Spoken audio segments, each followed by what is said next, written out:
제가 작년까지 주요 교리, 우리 기독교의 중요한 교리들에 대해서 2년 동안 말씀을 드렸는데, 이제 새로 그리스도인 영성이라고 하는 주제를 가지고 항목을 뽑아보니까 영성과 관련해서 한 15가지 정도가 나오는데, 2달에 한 번씩 하니까 내년까지 계속 할 것 같아요. 그래서 그 중에 한 12개를 선정해서 좀 말씀을 드리고자 합니다. 오늘은 서론적으로 왜 변화되지 않을까, 이런 제목으로 말씀을 드리고자 합니다. 먼저 에베소서 2장 10절에 있는 말씀 우리 다 같이 봉독하도록 하겠습니다. 시작. 우리는 그가 만드신 바라 그리스도 예수 안에서 선한 일을 위하여 지으심을 받은 자니, 이 일은 하나님이 전에 예비하사 우리로 그 가운데서 행하게 하려 하심이니라. 요즘 우리 코로나를 계기로 해서 연세가 많으신 분들도 이제는 스마트폰을 아주 잘 다루게 됐습니다. 특별히 이제 유튜브를 아주 잘 보시게 됐어요. 그래서 전에는 자기 교회 목사님 설교만 주로 들었다고 하면, 지금은 이제 설교를 자기가 찾아가지고 좋아하는 목사님들의 설교를 많이 들을 수 있게 됐습니다. 근데 저는 이제 그런 상황과 우리 성도들의 그 행실과의 그 상관관계가 있나, 이걸 유심히 살펴보고 있습니다. 여기 지금 X축에 신앙 연조, 또 설교 청취, 성경 지식이 증가함에 따라서 과연 우리의 품행도 변화가 같은 비율로 일어나고 있는가? 통계를 뽑은 건 아니지만, A는 이제 우리가 신앙 연주에 따라서 품행도 변화되고 있는 모습을 보여주고 있는 것이고 가장 이상적이죠. 근데 실제로는 아마 B가 많을 거예요. 어느 정도는 품행의 변화가 일어나지만은 그 이상은 변화가 되지 않은 채 10년, 20년, 30년, 40년 지나가는 거예요. 근데 개 중에는 보니까 C 스타일도 있더라고요. 이게 좋아지다가 오히려 교회를 다니면 다닐수록 더 나빠지는 경우도 있어요. 어떤 계기로 신앙생활에 회의가 생기거나, 또 교회를 다니면서 어떤 상처를 받거나, 또 교인들의 모습에서 어떤 실망을 하게 될 때 오히려 더 나빠지는 분들도 간혹 있는 것을 보았습니다. 나는 과연 A, B, C 중에 어디에 속할까? 한번 내 자신을 점검해 보시기를 바랍니다. 실물교훈 332페이지 보면, 하나님의 형상대로 꼴지어진 품성은 우리가 이 세상에서 내세로 가져갈 수 있는 유일한 재물이다. 그러므로 현세에서 우리의 품성을 개발하는 일이 매우 중요하다 그랬습니다. 우리가 하늘에 뭐만 가져갈 수 있다고요? 우리 품성만. 그러면 우리가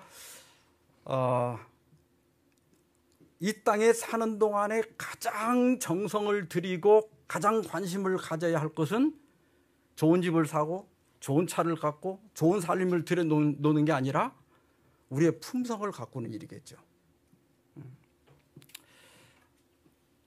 과연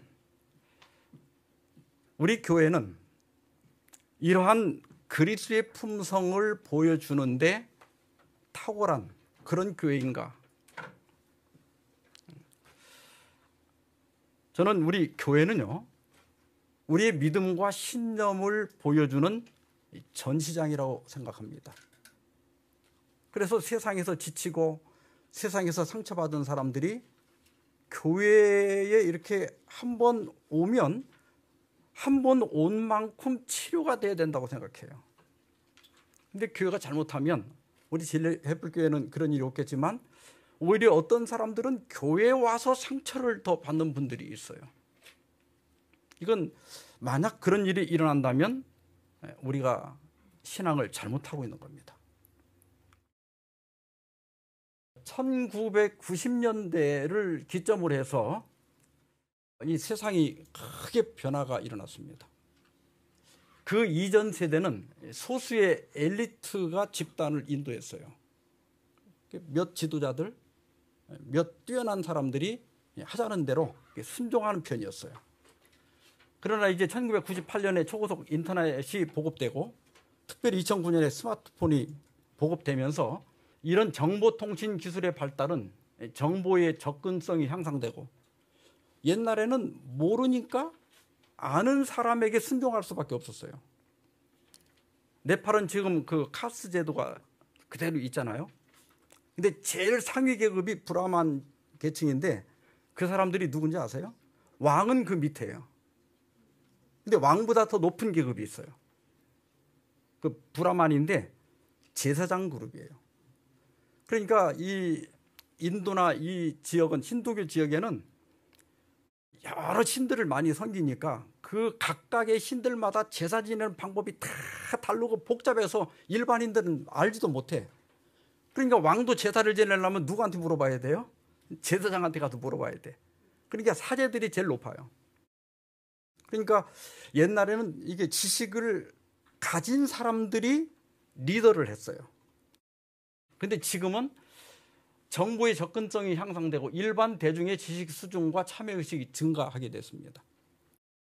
그리고 사회 구조가 변화되어 가지고 교육 기회의 확대와 경제 성장으로 사회가 평등화되고 이제 웬만하면 뭐 고등학교, 대학은 다 나오는 정도로 옛날에 문맹도 많았지만 지금은 이제 문맹이 거의 없잖아요. 다 스마트폰 할 줄 알고 인터넷 할 줄 알고 그리고 일반 대중의 사회적 이동성이 증가했습니다. 다시 말하면 개천에서 용나는 시대가 된 거예요. 그러니까 뭐 옛날에 잘 나간다고 늘 잘 나가는 게 아니라 어렵고 정말 흙수저도 이제는 금수저가 될 수 있는 시대가 된 거예요. 그 다음에 글로벌화입니다. 세계화로 인해서 국가 간의 경쟁이 심화되고 그래서 일반 대중의 창의성과 참여가 필수적이 되다 보니까 이제 정치인들도 대중의 힘을 참여를 유도하는 시대가 됐어요. 그렇게 하다 보니까 일반 대중이 여론이나 정책이나 방향을 인도하게 됐습니다. 근데 이렇게 되면서 민주화가 되고 평등화가 되면서 사실은 좋은 건데 사회적 갈등은 훨씬 더 커졌습니다. 동의하십니까? 교회 안에서도 이렇게 교리적 갈등도 이제 많이 커지게 되고 이제는 뭐 목사님이 얘기를 해줘도 자기 마음에 안 들면 순종을 안 해. 그걸 안 받아들여. 그 다음에 대인관계 갈등도 굉장히 커졌어요. 사람들이 옛날 같으면 그냥 넘어갈 일도 지금은 그냥 넘어가질 않아요. 그래서 저도 설교할 때 굉장히 말을 조심을 해야 되더라고 보니까. 남녀에 대한 얘기를 뭐 섣불리 잘못했다는 성차별이니 어쩌니 해갖고 난리가 나고 또 이렇게 그 장애인들에 대한 말을 할 때도 단어 하나만 잘못 써서 장애인이라고 불러야지 장애자라고 불렀다든 이랬다면 큰일 나더라고. 그러니까 이제 굉장히 예민해졌어요. 제가 그 얼마 전에 페이스북을 보다 보니까 미국에 사는 그 한인 커뮤니티인데 이분이 이제 이렇게 질문을 올렸어요. 하나 물어보고 싶어요. 한국에서 지하철은 65세 이상은 무료라고 하던데 그게 외국 사람한테도 적용되나요? 하고 이렇게 물었어요. 그러면 어떻게 하면 돼요? 된다, 안 된다만 하면 되잖아. 근데 그 댓글에 한국에 안 살면서 한국에서 세금 안 내시면서 한국 가서 의료 등 복지 혜택 무임승차하시면 안 된다고 생각합니다. 그래서 한국인들이 교포, 특히 숫자가 가장 많은 재미 교포들을 극혐하며 먹튀 소리를 하는 겁니다. 그리고 어떤 사람은 한국에서 국민으로 세금도 안 냈는데 외국인에게 왜 그런 걸 해줍니까? 뭐 이렇게 이제 이런 걸 갖고 자꾸 이제 논쟁이 벌어지니까 또 어떤 분은 그것 보면 미국이 참 좋은 나라예요. 세금 안 낸 한국 노인들 이민 오면 다 혜택을 주니.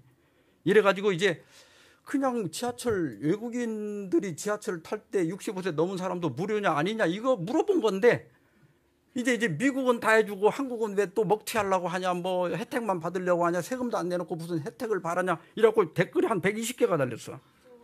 그러니까 이제 이 질문한 사람이 나중에 이랬어요.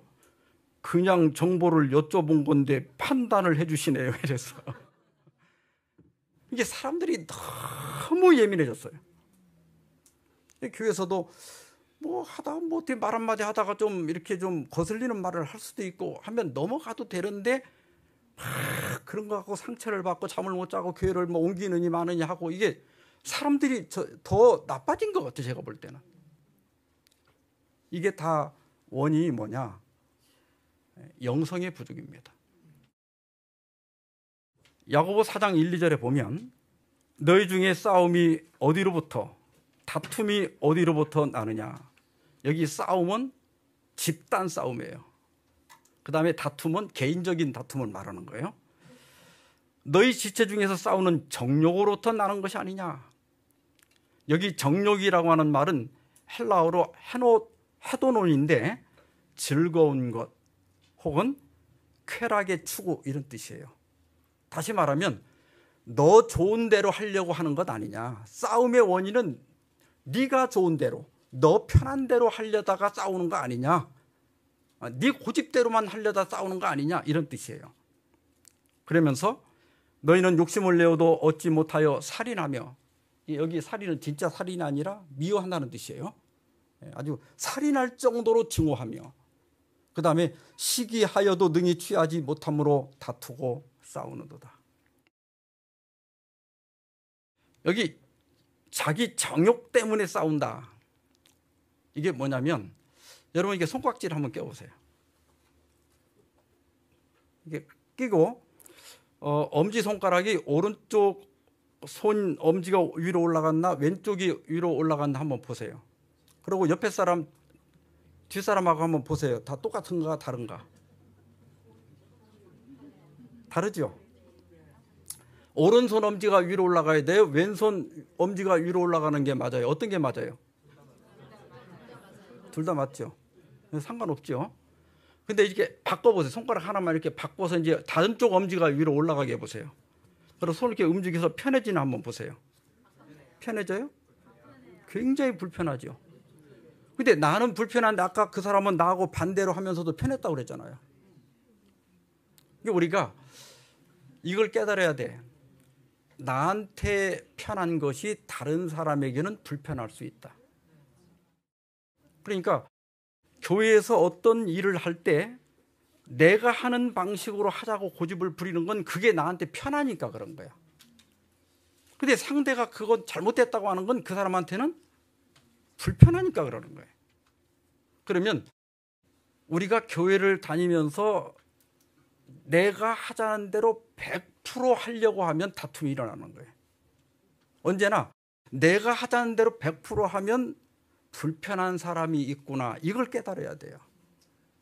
그래서 내 생각은 100을 원하지만 80, 때로는 60까지도 양보하고 타협할 수 있어야 화평이 있는 거예요. 이건 부부간에도 마찬가지예요.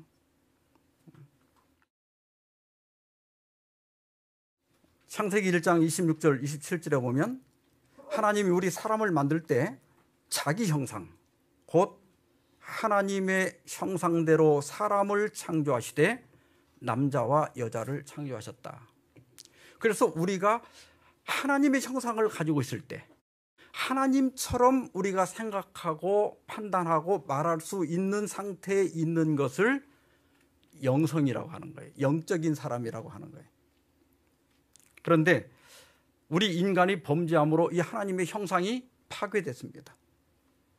그래서 로마서 1장 21절로 23절에 보면 하나님을 알되 양심을 통해서, 천연계를 통해서 하나님이 있다는 건 누구나 할 수 있다. 여러분, 이런 단순한 컵 뚜껑 하나도 그냥 있을 수 없잖아요. 누군가 만든 사람이 있단 말이에요. 이 천연계를 보면 아, 이건 만든 창조주가 있다는 걸 다 알 수 있다. 그런데도 하나님을 영화롭게도 아니하며 감사하지도 아니하고 오히려 그 생각이 허망하여지며 미련한 마음이 어두워졌다. 우리가 마음이 어두워진 거예요. 그래서 인간 안에 있는 악의 목록들이 마가복음 7장에 예수님 말씀하셨고 로마서 1장 29절로 31절, 갈라디아 5장 19절로 21절에 있는데 제가 헬라어에서 이렇게 우리 단어는 이렇게 번역이 똑같지만 헬라어 원어는 틀려요. 그래서 그걸 헬라어 원어만 가지고 다시 정리를 했더니 37가지.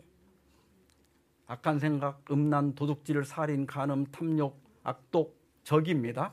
속임, 음탕, 질투, 비방, 교만.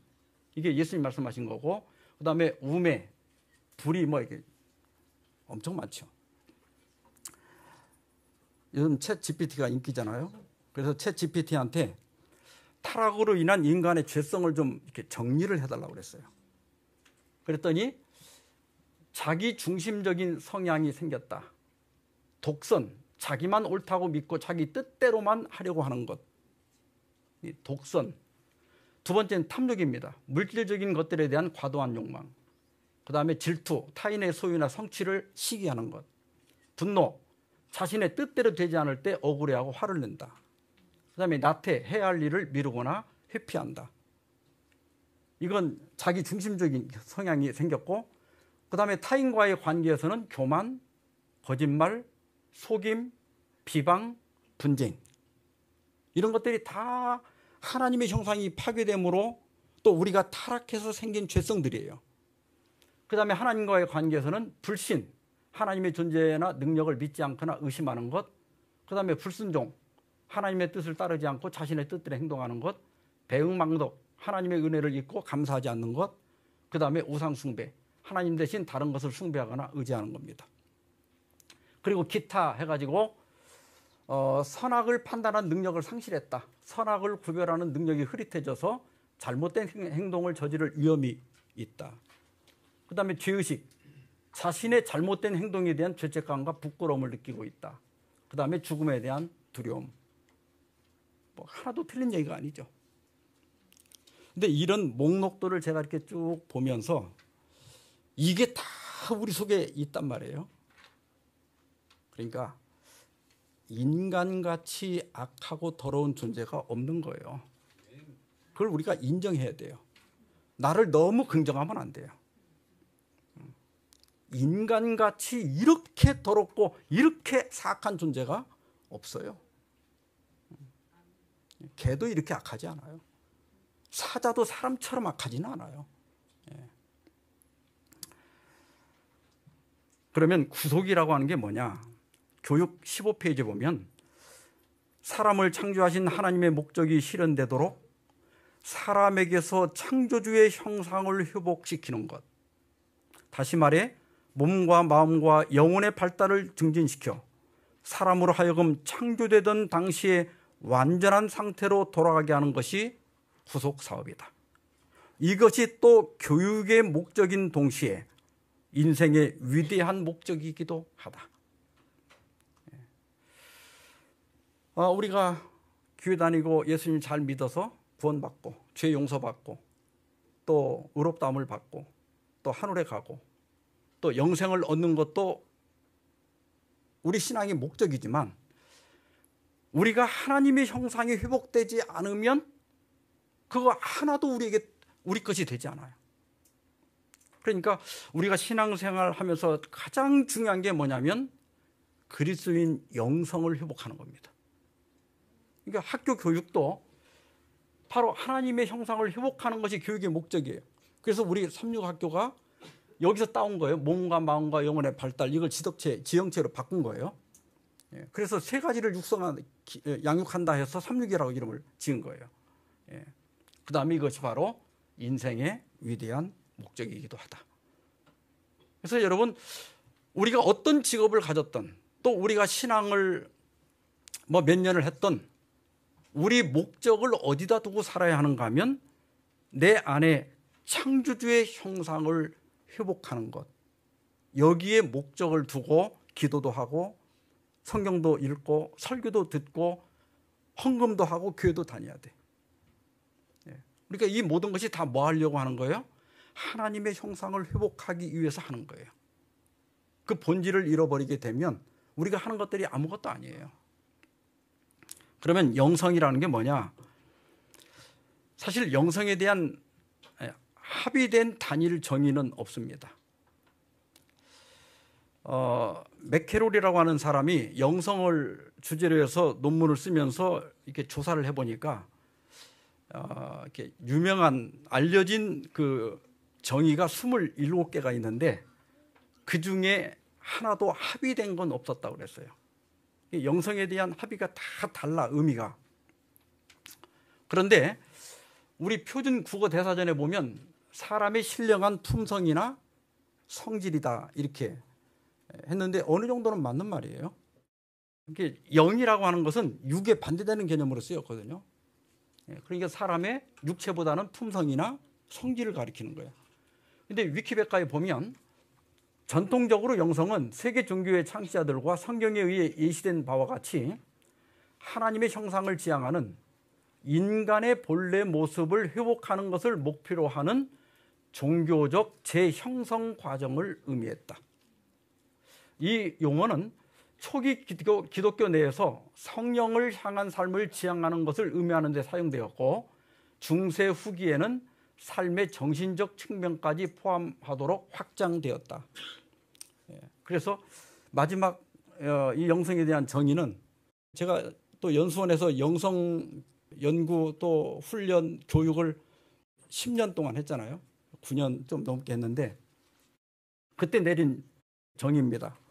기독교 영성이란 예수 그리스도를 통해 나타나고 구현된 하나님의 형상을 회복하는 것. 하나님의 형상이 예수님의 삶에서 나타난 거예요. 그러니까 우리가 예수님을 닮는 것이 곧 하나님의 형상을 회복하는 것이고 그것이 우리의 영성을 회복하는 것이다. 영국 성공의 사제인 존 스토트 목사님이 있습니다. 이분은 신학자 마이클 코로마티라고 하는 사람이 만약 개신교계가 교황을 선출한다면 존 스토트 목사님이 뽑힐 것이라고 했던 아주 훌륭한 분입니다. 저도 이분을 아주 좋아했고 이분 책을 많이 읽었는데 안타깝게도 2011년에 이분이 돌아가셨습니다. 이분이 2007년 7월 17일에 영국 캐직 사경회에서 마지막 공중설교를 했어요. 그때 이렇게 물었습니다. 하나님께서는 그분의 백성을 위해 어떤 목적을 갖고 계신가? 우리가 회심한 사람들이라고 가정해 봅시다. 구원을 통해 예수 그리스도 안에서 새 삶을 받았다고 해봅시다. 우리가 거듭났다. 안 난 사람도 있어요. 근데 다 우리가 다 거듭났다고 하자 이거야. 그러면서 그 다음은 무엇일까요?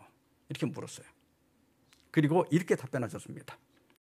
제가 여러분에게 드리고 싶은 말씀은 하나님은 자기 백성이 예수 닮기를 원하신다는 것입니다.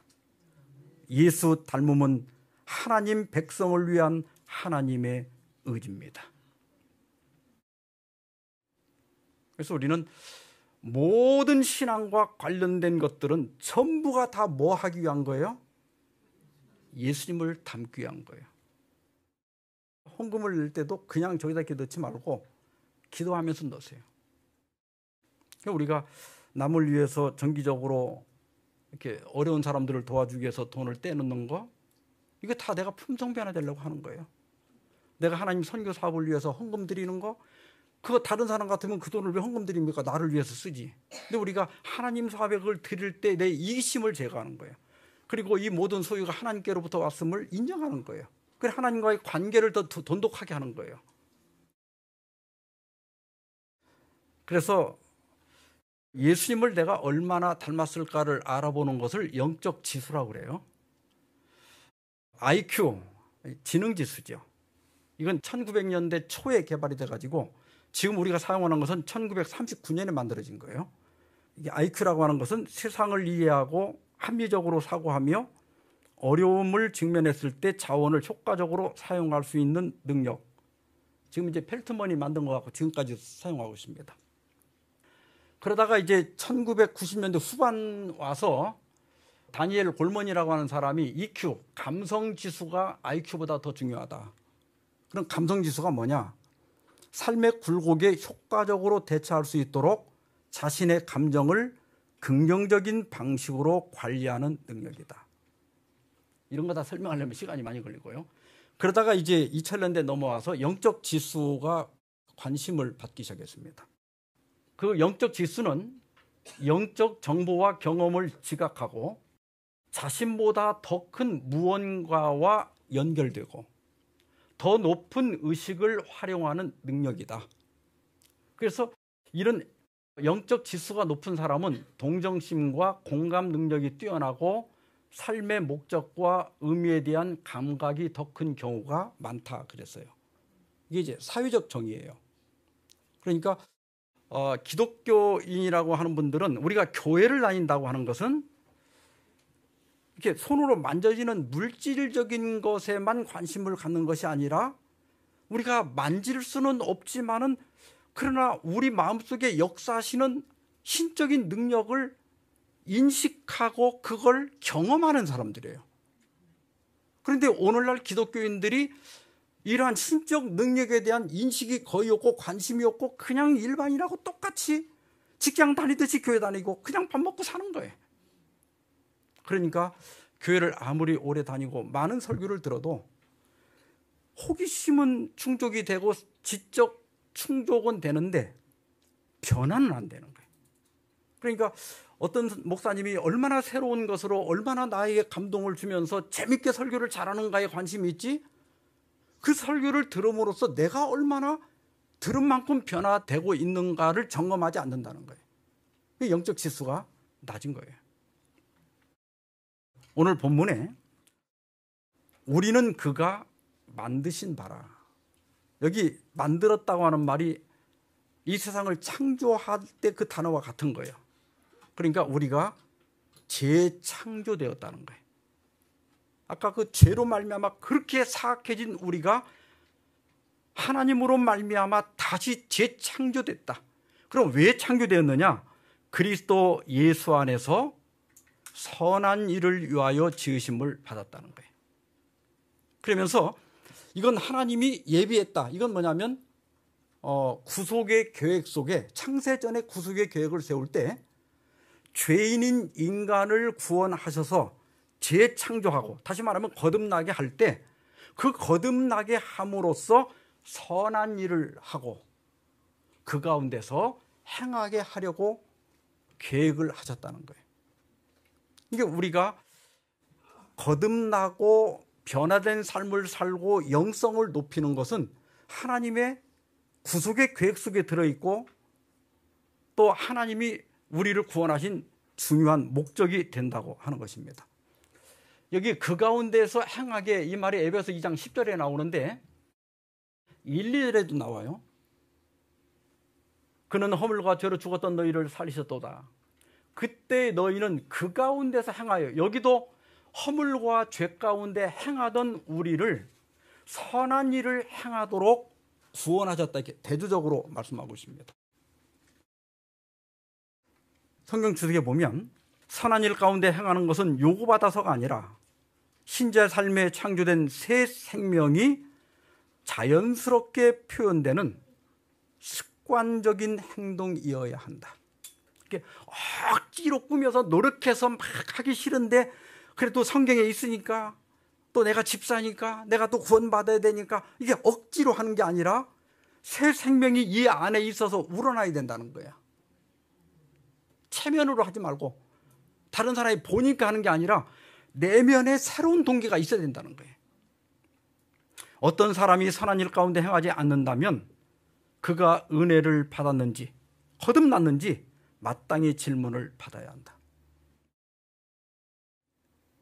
우리가 이제 이런 이야기를 자꾸 들으면 이제 부담이 자꾸 되죠. 성경을 공부하면 공부할수록 자꾸 숙제가 늘어나가지고 정말 지금도 간신히 교회 다니는데 그냥 안 되는 거 지금 열심히 노력하고 있는데 거기다 또 우러나서까지 해야 된다. 억지로 하는 건 이건 순종도 아니다. 또 부담이 되죠. 근데 우리가 한 가지 깨달아야 할 것은 베드로서 1장 3절로 4절입니다. 그의 신기한 능력으로 생명과 경건에 속한 모든 것을 우리에게 주셨으니, 여기 주셨으니가 시제가 완료형이에요.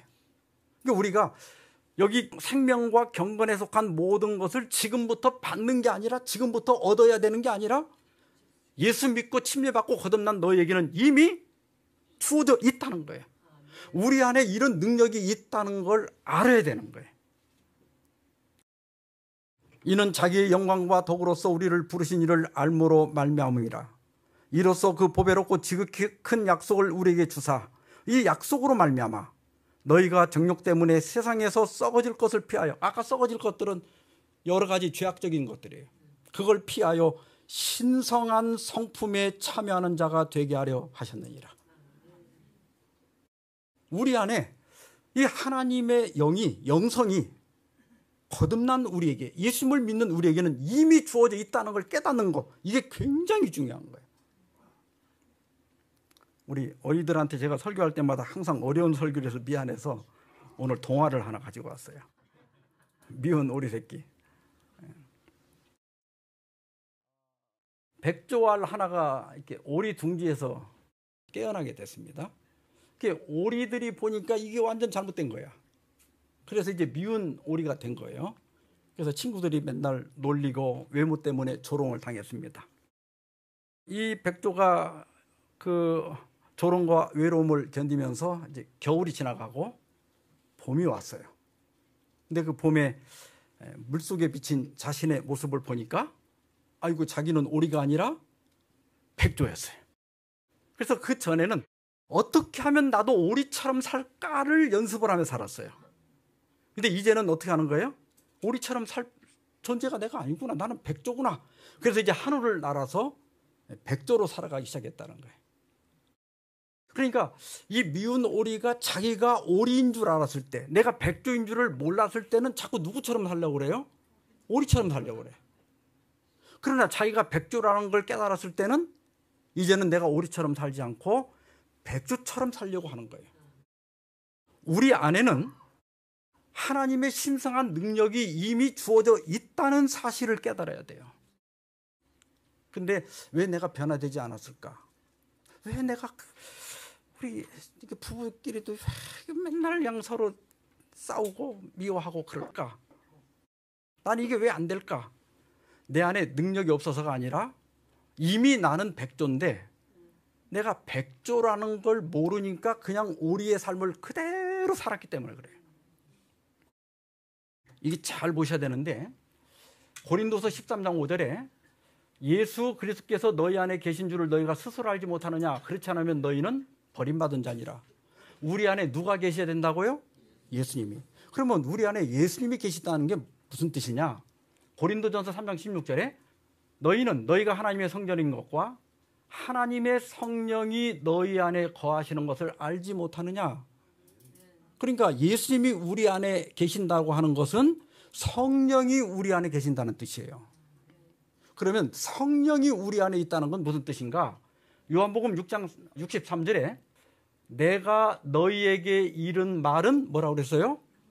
영이요 생명이라. 그러니까 예수님의 말씀이, 예수님의 가르침이 곧 영이요 생명이에요. 그러니까 예수님의 말씀이 우리 안에 들어오면 이미 우리가 영과 생명을 가진 거예요. 영성이 있는 거예요, 이 자체가. 우리 그 스가랴서에 보면 두 감람나무가 나오죠. 근데 이 두 감람나무 가지에서 이렇게 황금 기름이 흘러서 올리브유죠. 금관을 타고 이 기름 그릇으로 들어가고 기름 그릇에서 7관을 통해서 7푯대로 들어갑니다. 우리가 아는 대로 이 두 감람나무는 하나님의 말씀이에요. 신약, 구약. 계시록에 보면 두 증인이라고 그랬잖아요. 두 감람나무는 두 증인이라고 그랬어. 두 증인은 계시록 11장에 보면 신약과 구약 성경이에요. 그러니까 하나님의 말씀에서 성령이 나온다고 돼 있는 거예요. 다시 말하면 성령을 받는다는 것은 말씀을 받아들이는 거예요. 말씀이 우리 안에, 우리가 올바른 하나님의 진리의 말씀을 듣고 깨닫고 마음에 간직하면 그 자체가 우리 안에 성령이 들어오신 거예요. 이게 바로 예수님이 우리 안에 계신 거예요. 그래서 실물교훈 38페이지 보면 하나님의 말씀을 믿음으로 받아들이는 자는 실제로 하나님의 생명과 품성을 받는 것이다 그랬습니다. 그래서 여러분 안에는 지금 뭐가 있다? 하나님의 영이 있는 거예요. 여러분들은 하나님의 형상을 우리 안에 지금 간직하고 있어. 그런데 여기 하나님의 형상이 들어오기 전에 본래 내가 또 하나가 있죠. 근데 이 본래 나하고 하나님의 형상이 이게 두 가지가 있기 때문에 이게 우리 안에서 싸우는 거야. 그래서 예수님을 믿고 처음에 신앙생활을 시작하면 갈등이 더 커요. 왜냐하면 내가 좋아하던 걸 하지 말아야 되고 끊어야 되고 하다 보니까 번민을 많이 하게 돼 있어요. 근데 우리가 왜 변화되지 않는가 하면 그 옛 자아라고 하는 내 타고난 성향과 기질을 죽이지 않고 이게 계속 나를 정복하도록 놔두기 때문에 내가 변화되지 않는 거예요. 예수님은 내가 너에게 이르는 말은 스스로 하는 것이 아니라 아버지께서 내 안에 계셔서 그의 일을 하시는 것이라고 그랬어요. 그러니까 예수님도 인성을 쓰신 자기의 인성을 갖고 말씀하시고 가르친 게 아니라 하나님이 예수님 안에서 일을 하신 거예요. 그러면서 빌립보 2장 13절에 보면 너희 안에서 행하시는 이는 하나님이시니 자기의 기쁘신 뜻을 위하여 너희에게 소원을 두고 행하게 하시나니 그랬어요. 그러니까 이 기독교는 우리가 뭘 하는 게 아니라 우리 안에 있는 하나님이 무언가를 하도록 그분에게 나를 양보하면 하나님이 내 안에서 일을 하시고 그러면 우러나서 저절로 우리가 하나님의 뜻에 순종할 수 있게 되는 것이 기독교의 가르침이에요. 이 영적인 힘을 우리가 깨닫지 못하면 다른 종교 믿는 거하고 똑같아. 내가 하는 거예요. 내가 공들이고 내가 손을 빌고 내가 절하고 해갖고 얻어내려고 하는 거나 똑같이 되는 거예요. 근데 기독교는 내가 하는 게 아니라 우리 안에서 행하시는 이는 하나님이에요. 그 하나님에게 내가 자리만 양보하면 얼마든지 변화가 가능하다는 거예요. 자, 이건 이제 그림으로 실제인 걸 조금 설명드리겠습니다. 로마서 7장 21절로 23절에 보면 이 바울이 갈등하는 게 나오는데 이게 옛날에 이제 뭐 이 바울이 회심하기 전이냐 후냐 이렇게 신학적으로 논쟁을 많이 했는데 이건 확실히 회심한 후예요. 회심을 했지만 바울 안에 갈등이 있는 거예요. 여기 빨강색으로 쭉 얘기한 건 죄성을 가리킨 거예요. 악한 힘, 죄의 법. 이게 이제 다른 나예요. 그 다음에 파란색으로 표시한 게 나, 이걸 속사람이라고도 했고 그 나는 사실은 이지입니다. 이성, 갈망, 양심 이런 것들이에요. 그러므로 내가 한 법, 악한 법을 깨달았다. 내 안에 악한 법이 있다는 걸 깨달았다. 곧 선을 행하기 원하는 나에게 악이 함께 있다. 이게 두 개가 있는 거예요. 내 속사람으로는 할 때는 이게 나야. 내 이성은 나는 어떻게 사는지 배워서 안단 말이에요. 내 속사람으로는 하나님의 법을 즐거워하되 내가 하나님께 순종하려고 하는데 내 지체 속에서 한 다른 법이 이 지체는 우리 육신 속에 죄성을 가리키는 거예요. 이 죄성이 이게 또 하나의 다른 법, 죄의 법이에요. 내 마음의 법과 싸워서 내 지체 속에 있는 죄의 법으로 나를 사로잡는 것을 본도다. 그러니까 나는 하나님께 순종하려고 하고 선을 행하려고 하는데 이 죄성 때문에 안 되는 거예요. 이걸 이길 수가 없는 거예요. 그래서 마지막에 24절에 뭐라고 그래요? 오호라 나는 곤고한 사람이로다. 이 사망의 몸에서 이 죽을 몸에서 누가 나를 건져내랴. 근데 이제 8장이 넘어가면 확 바뀌죠. 8장 1, 2절 그러므로 이제 그리스도 예수 안에 있는 자에게는 결코 정죄함이 없나니 이는 그리스도 예수 안에 있는 생명의 성령의 법이 죄와 사망의 법에서 너를 해방하였습니다. 자, 여기 또 다른 나가 있었어요. 타고난 내 죄성, 옛 자아. 이게 이제 로마서는 6이라고 그랬어요. 내 육신, 내 지체 안에 있는 악한 힘이에요. 이게 나를 그동안 지배하고 있었는데 내 속사람, 내 이성과 갈망과 양심 가지고 아무리 이걸 이기려고 해도 이겨지지가 않는 거예요. 그런데 내가 이제 하나 깨달았는데 뭐냐면 예수님을 믿는 우리에게는 생명의 성령의 법이 주어졌다. 그러니까 죄도 하나의 법인 것처럼 성령도 하나의 법이다. 여러분, 제가 이걸 이렇게 들고 있다가 이거 깨지겠네요. 이거 들고 있다가 놓으면 어떻게 돼요? 이게 떨어지죠. 뭐 때문에 떨어져요? 중력 때문에. 그러니까 죄가 법이라고 그런 것은 죄도 법칙이라는 거예요. 근데 여러분, 중력하고 나하고 싸우면 누가 이겨요? 중력은 이거 지금 땅으로 끌어당기고 있고 나는 못 떨어지게 붙잡고 있죠. 중력하고 나하고 싸우면 누가 이겨요? 지금은 내가 이기는 것처럼 보이죠. 근데 결국은 누가 이겨요? 중력이 이겨. 내가 이거 언제까지 들고 있어? 그러니까 우리는 죄가 법이라는 걸 알아야 돼. 이게 우리 안에 죄성이라고 하는 건 법칙처럼 우리 안에 있는 거예요. 그러니까 우리가 법을 결심을 한다고 되는 게 아니에요. 법칙은 결심 갖고 이길 수가 없어. 왜냐하면 결심은 옛말에 뭐라고 그랬어요? 작심 3일밖에 안 가는 거야. 법칙은 영원한 거거든. 그러니까 우리가 스스로 결심 갖고는 죄의 법을 이길 수가 없어요. 그런데 예수님을 믿고 거듭난 사람에게는 뭐가 주어졌다? 성령의 법이 주어졌다. 성령도 법칙이에요. 성령도 예외 없이 법칙처럼 우리를 하나님께로 이끌어가는 법이에요. 근데 그래서 생명이 붙은 거예요. 성령의 법을 따라가면 생명을 얻는 거예요. 그러나 죄의 법은 죄와 사망의 법이라고 그랬거든요. 죄의 법을 따라 살면 사망이에요. 우리 안에 이 생명의 법이 주어져 있다는 걸 깨달아야 돼요.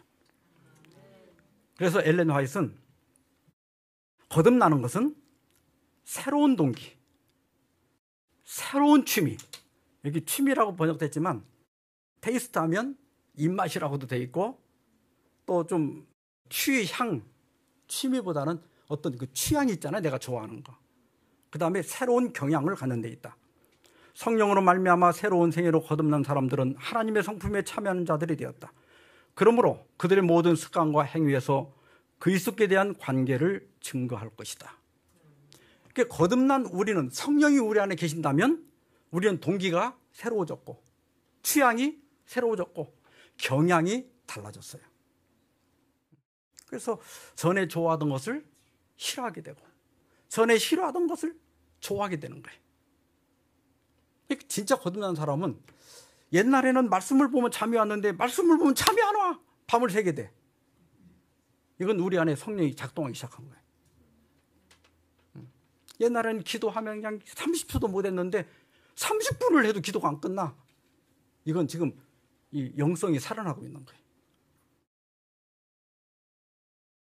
영성을 깨우는 도구들이 있어요. 제일 먼저 할 일은 말씀 듣기를 해야 돼.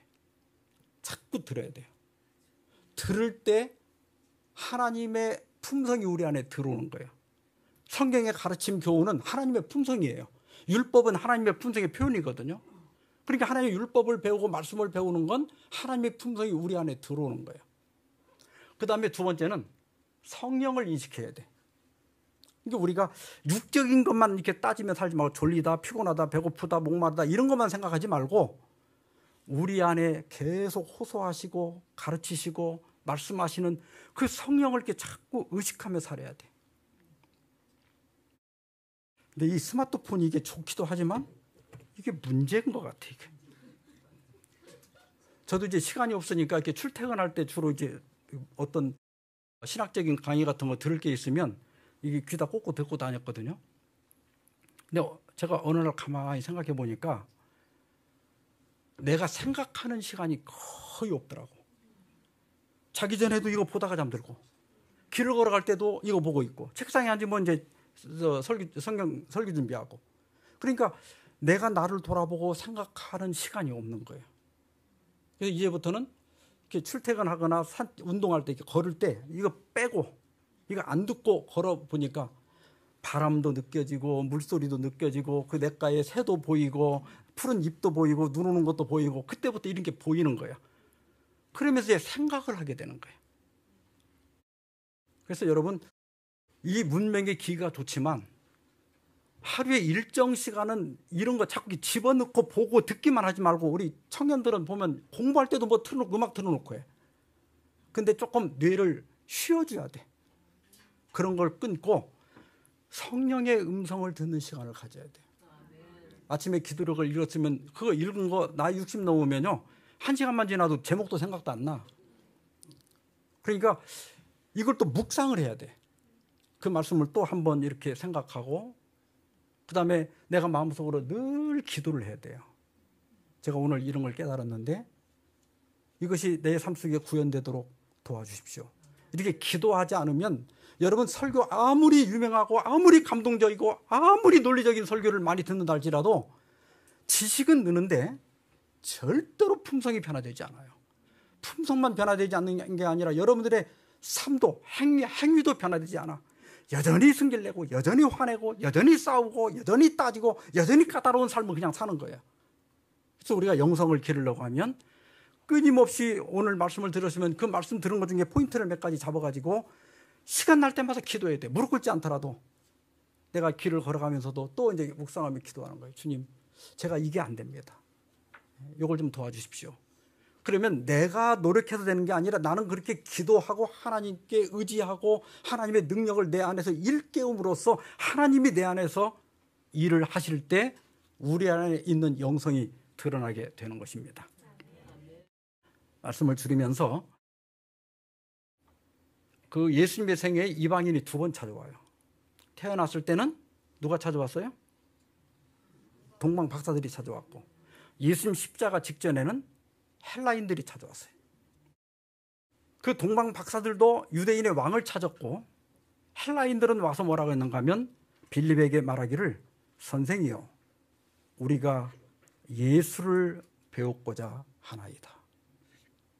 저는 이 헬라인들의 요청이, 이 이방인들의 요청이 지금 우리 교회 밖에 있는 사람들이 우리 진리햇불교회를 향해서, 우리 재림교회를 향해서 요구하고 있는 것이라고 생각합니다. 저는 당신에게서, 당신의 교회에서 예수님을 배우고자 하나이다. 그래서 나의 삶을 통해서 또 내 어떤 표정을 통해서 내 손길을 통해서 나를 만나는 사람에게 예수님을 보여주고 또 이 교회의 아름다운 봉사를 통해서 이 교회를 찾아오는 사람들에게 아름다운 예수님을 보여주는 우리 진리햇불교회 모든 성도들이 되기를 바라면서 말씀 마치겠습니다.